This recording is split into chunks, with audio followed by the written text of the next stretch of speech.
venture out. I use my own money because the company doesn't sponsor me. I use my own money to book the plane ticket, I get a hotel, and get to the conference, where I choose the virtualization track. And that was a very eye-opening event for me, because after that I know virtualization is the future. Of course, at that time we never think of Dockers, containers, and all these different things. At that time, server virtualization is very hard, and that's opened my eyes. Second thing that changed my life is a public conference. Again, somehow you may call me lucky.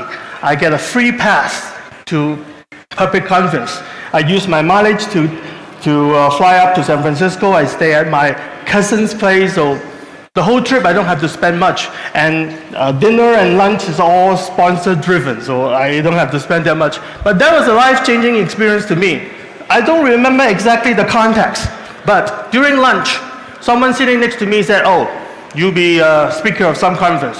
I wasn't paying attention. I said, "Me? Not in a million years." But then another thing happens is that in the VMware world, they have something called the feed forward. Well, it's something that you go to Starbucks, you pay for the one behind you. They have something called, the guy said, "Okay, I will take 5 people, I'll mentor them and do public speaking." That's where I first start public speaking. And this is where I start. And then I participate, scale 12, which is 5 years ago.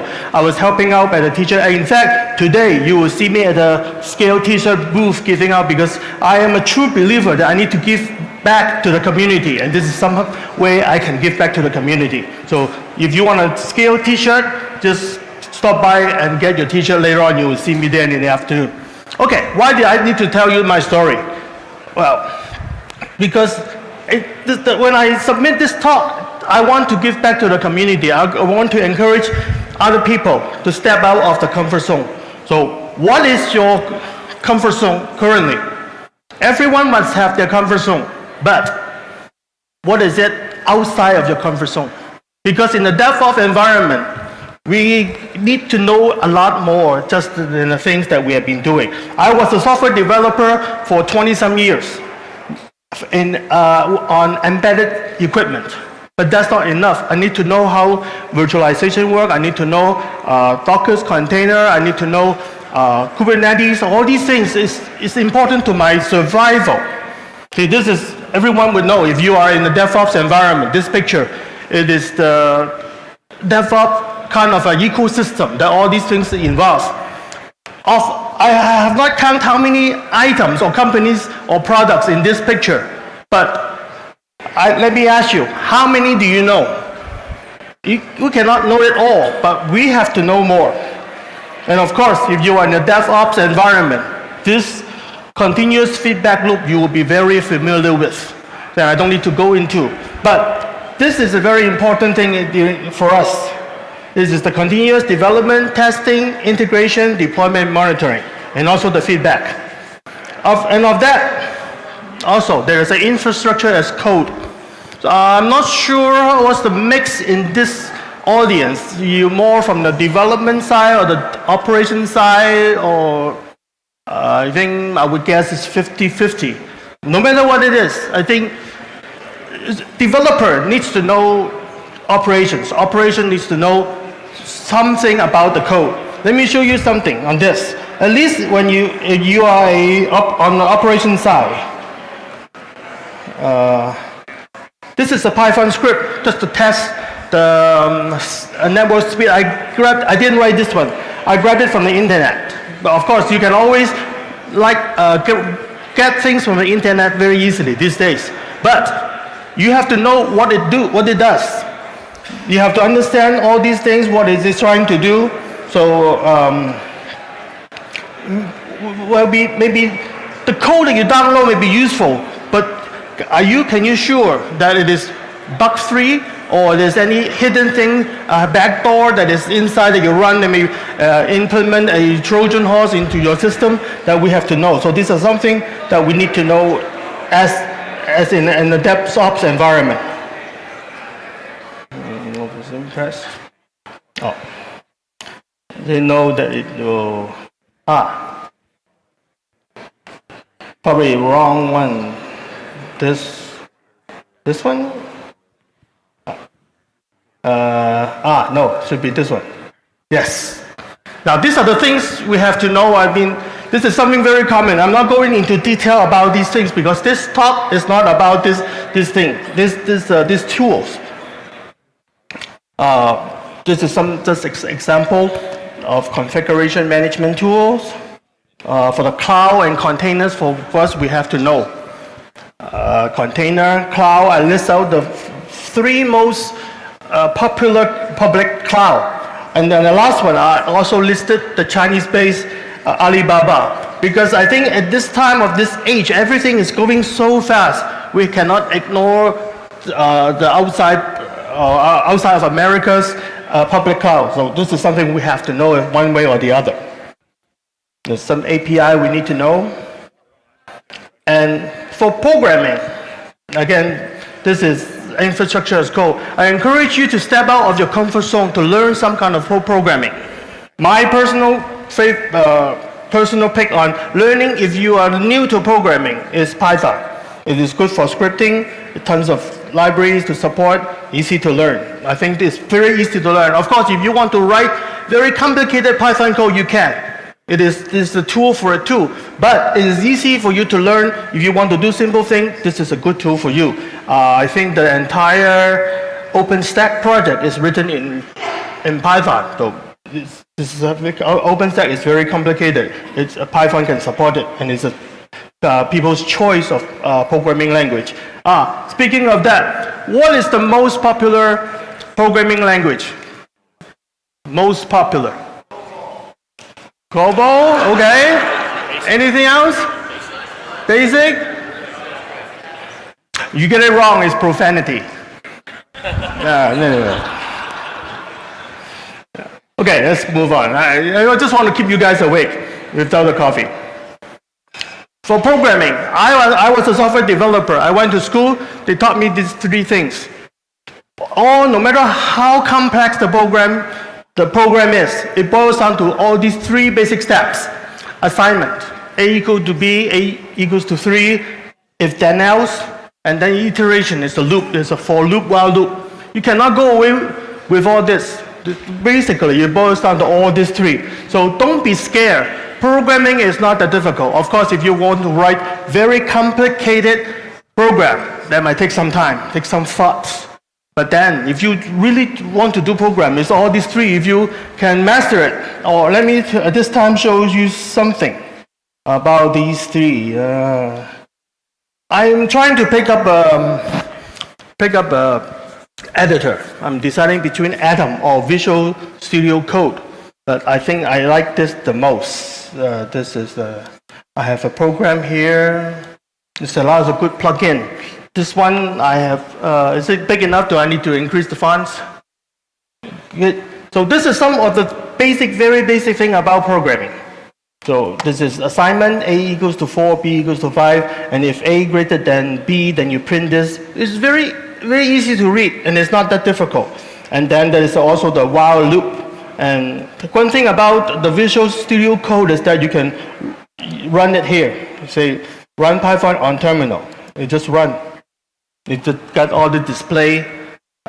B is greater than A because B is 5, A is 4, and it just print out all these things. This is something, programming is so simple, so don't be scared about this. And then let's move on. This one, yes. So Python, this is something basic, you can look it up. It has built-in types. Every programming language has this operator, flow control, function, and classes. Don't be scared with all these names. The concepts are similar, but this is something about Python programming, and I encourage you to take a quick look on that. For those developer or programmers, you see anything wrong with this code? X equal to 10. Then I check if X is not equal to 1 or X equal to 2. Print the evaluation is true. Else. It's a very simple if then else statement. But do you spot anything wrong with this? Looks good. If you put it in the editor, it won't complain. but there's something that's wrong with this. The problem is the else case would not be executed at all. It's always evaluate to be true. So whatever your X value, because this is some of the things you have to be aware of. So if you have to check for a not case, you cannot put two not case together. Otherwise, the evaluation will always be true. The else case, even though you put in the program, it will not be executed. Anyway, this is just to show sometimes programming can be tricky. Let's get back here. This is some of the things we learn to develop skills on DevOps. Well, for me, my personal experience, I was not involved in any DevOps projects, but I was involved with Agile programming. For me, I like it myself because it integrates with the test group, with the architecture group. So we all work together. We put things into small chunks, test it, integrate it. So in a way, it's a continuous feedback loop too. But then what my experience is that the test group always blame the programmers for fault. So they are not very interested in participating in this project. So while I was in the pilot and then never get too much into it. But another thing that away from our comfort zone are these soft skills.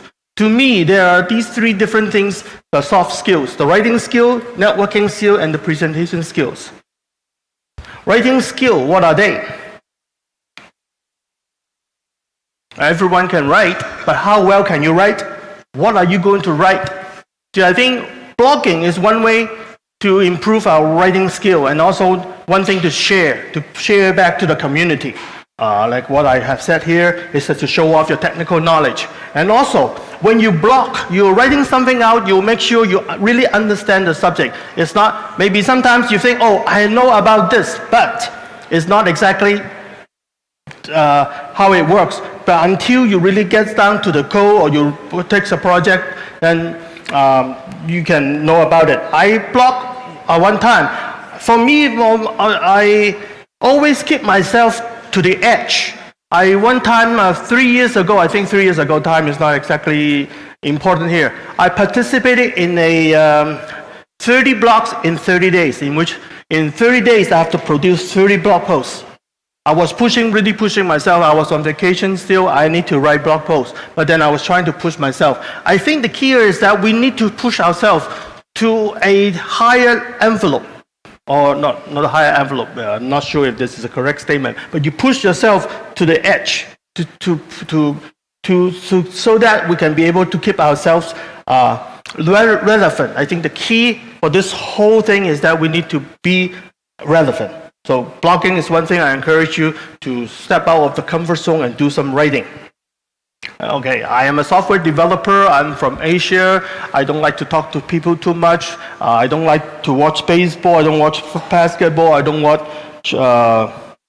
football, soccer.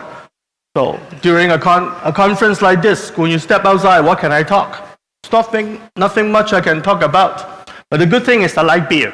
See, if you look at my handle, there's a story about my Twitter handle. Used to be chowder and beer because my last name is Chow. So chowder and beer, food, something. But then I get into the cloud. I changed the chowder to clouder, and the beer I still like. So I can talk with you about different kinds of beer. So this is something. But the key is it doesn't matter. There must be some kind of interest that you have and that other people have. You can talk technical things, but the key thing is that to step out of our comfort zone, we need to start talking to other people, networking. This is how we keep ourselves. Before I come to this talk, I was at the expo floor talking to an employee of Microsoft. I know him at Twitter. We would talk about different things on Twitter. And then we were able to meet face to face and I was able to talk. I learned things from him. I'm going to write something about the markdown on blogging because I am a contract blogger to some other company too. And I need to start writing the blog in markdown format. So this is something. See, I talked to him. I learned things from him. So networking skill is very important. And then there's also the presentation skill. This is something I want to share about stepping out of the comfort zone. Everyone is afraid of public speaking. This morning, I woke up I can still remember 4:38. I woke up at 4:38 thinking about this presentation. I'm still worried. Although this is not my first time presenting, but still, the butterfly in the stomach still happens to me. It is not a natural thing to me, but I want to do it. I want to give back to the community. So I think this talk is important. I want to engage with one another, or engage with you, to talk to you, so we'll be able to move. I'm not sure if some of the slide deck that I have here is not what I want, but there's one motto I always said is, I know some, you know some. Let's share what we know, just like a potluck. Hey, Asian always like food. So we share what we have, like a potluck, then we grow together. If I myself, I can only learn so much. But if we get it together as a pool, there's something good about meetup, different meetup gatherings. You can talk about AWS, you can talk about Ansible, you can talk about Python. You know what you know and share out so people can learn different things. I think this is very important. Anyway, going back to the presentation skill, is that how we organize our thought. One thing I learned is that we use the mind map to organize the thought. We brainstorm, or whatever you want to talk about, let's pick a subject, and then you talk about, one thing I forgot to mention about blogging is that you need to know about your target audience. Who do you want to reach? Because that makes a difference on your tone and how deep you're going to write. So when you blog, you have to make sure who your target audience is. Maybe it's a beginner or some really in-depth technical. If your target audience is the C-level executives, don't talk bits and bytes. They won't care. They only want to know how much, what is the ROI, is the rate of return on investment, how much they can earn with this new feature. They don't care about how the feature works. But if you talk to a developer, he will know, how this function works, when you're calling this, how does it work? So your target audience is very important. But when we do a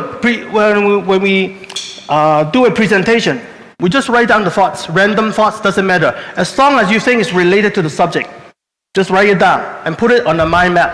And then with the mind map, you translate into the outline and the slide deck. This is an example that I forgot to put the source.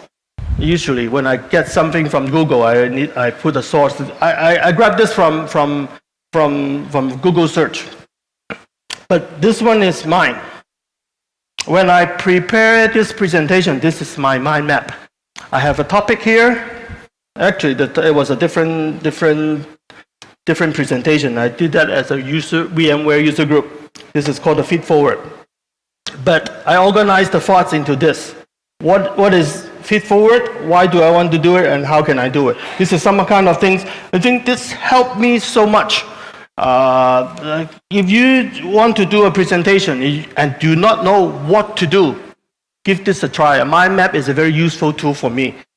And then once we have this at least getting to this point, there's already all different my slide deck. This is one slide, another slide, and I just followed the steps, and then this is the whole presentation. So you work it out very well for you.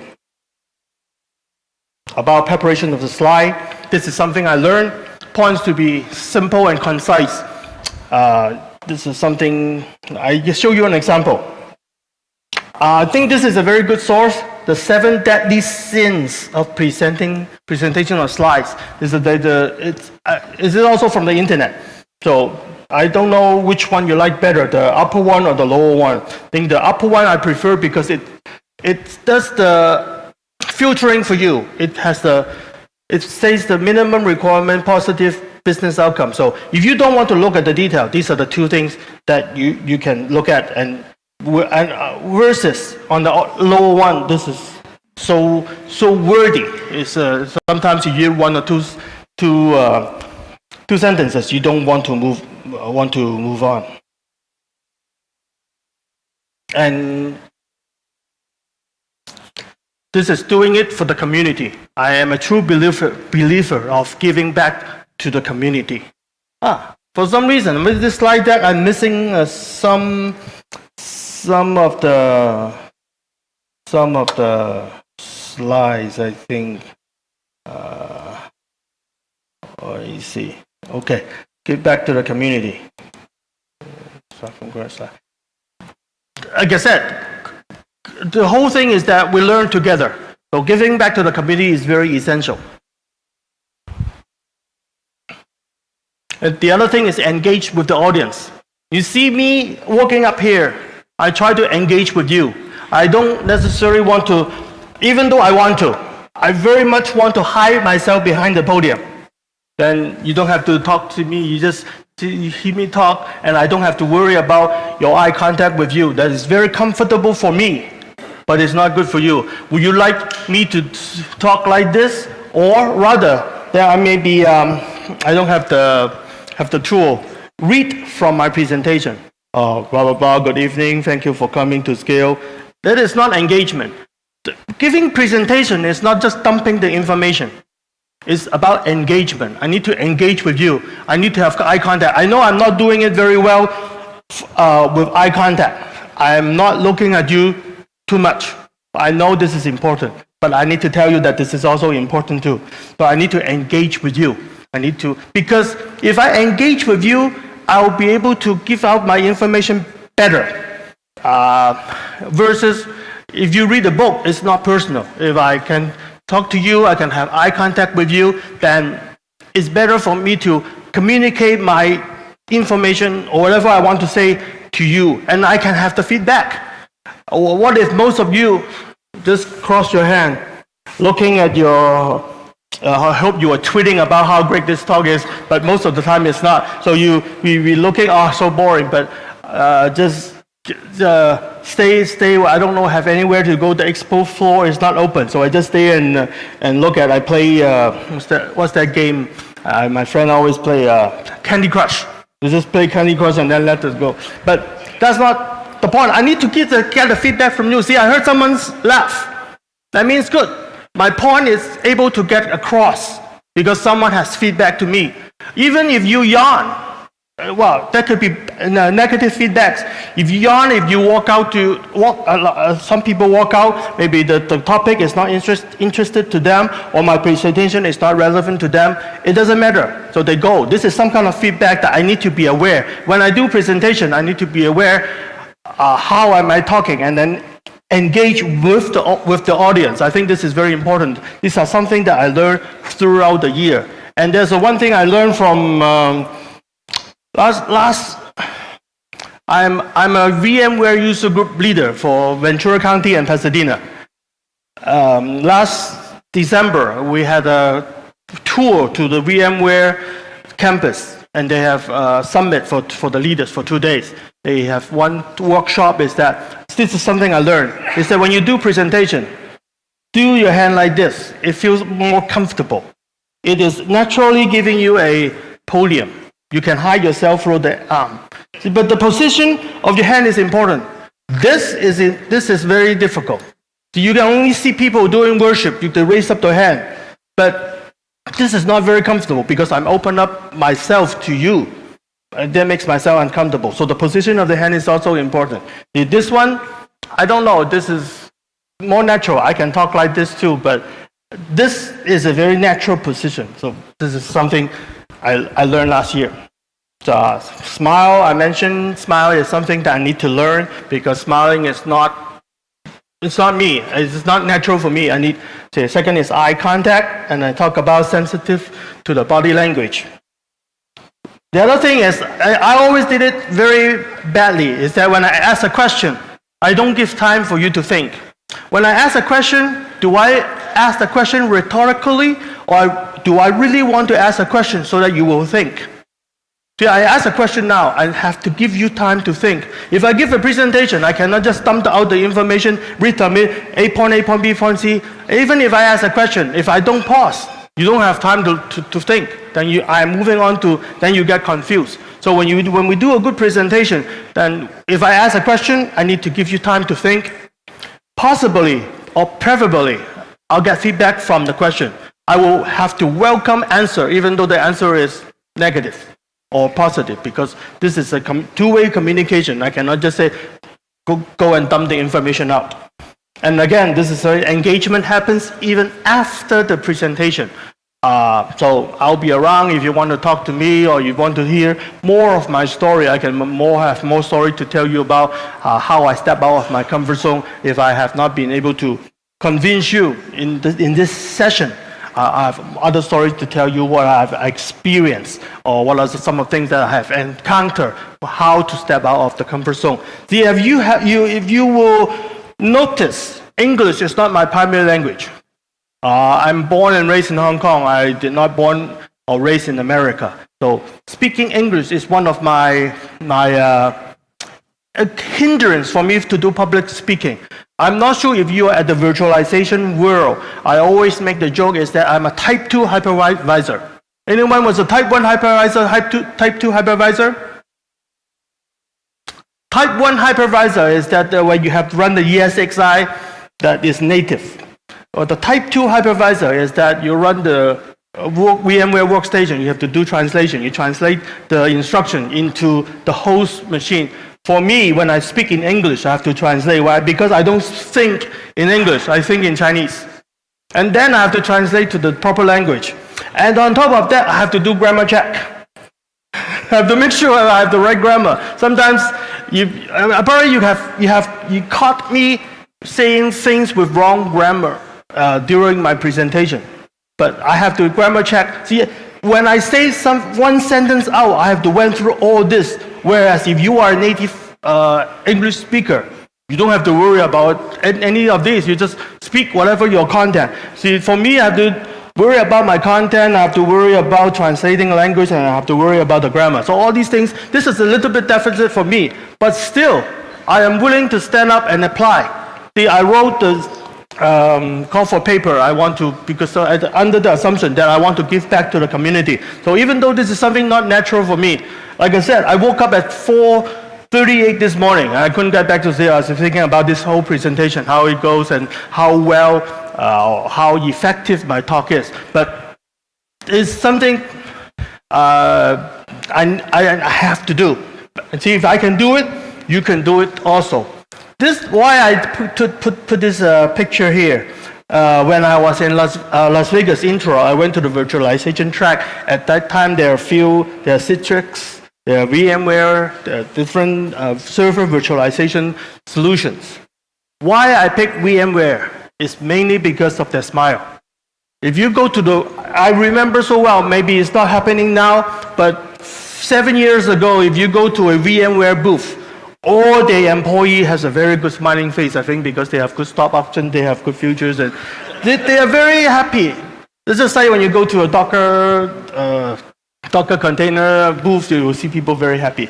So smiling is very important. Smile is where it attracted me into choosing VMware as a path. So smiling is very important, and I need to learn about that too. Well, I skip over myself. This is something about networking. This is very trivial, but still I want to put it up just to make the point, is that when we talk, I think I already went through, you get to know more about other people in the community. The most important thing is, I never tell my kid this way later on, but it's not what you know, it's who you know. So this is very obvious. I don't have to elaborate on that. But this is something I'm still not telling about my kids. When I tell my kids, you have to study. This is whatever you know is important. Anyway, so I don't know what is your dream job or what is your goal. This is something. So how can I start? I think it is to build up the self-confidence. Well, if I say this, I probably will give out just like a security information system. How old I am. Have you watched the movie Top Gun? This is one of my favorite movies. That's where Tom Cruise, Tom Cruise is still doing Mission Impossible. Tom Cruise make a failure and then causing his partner to get killed during an exercise. And then he lost his confidence. But he was able to still graduate Top Gun school. At the graduation, a few of the players were being deployed to some conflict. So his training officer will say, you remember what he said? Anyone ever watch Tom Cruise doing Top Gun? You guys are just too young. Anyway, I tell you the punchline. The instructor said, fly there. If no one fly with you, I will fly with you. So if you want to get started, you don't know where to get started. I don't claim to be an expert, but I know enough. I can point you to different resources. I will fly with you. Come contact me. I can help you to get started in blogging, in public speaking. In whatever I will try, because I'm trying to make myself useful. See, my personal goal is I want to be a developer advocate because I was a software developer and I like to engage with the community. Why did I want to share my personal story? It's a story. Okay, let's say if I work in Google, whatever I said will be interesting because I work for Google. But what if I work for a small company and I'm a developer advocate for that company? Or I work for a company that I'm responsible for a very bad product. I still have to tell story. This is, well, you guys are my guinea pig. I'm learning how to tell stories.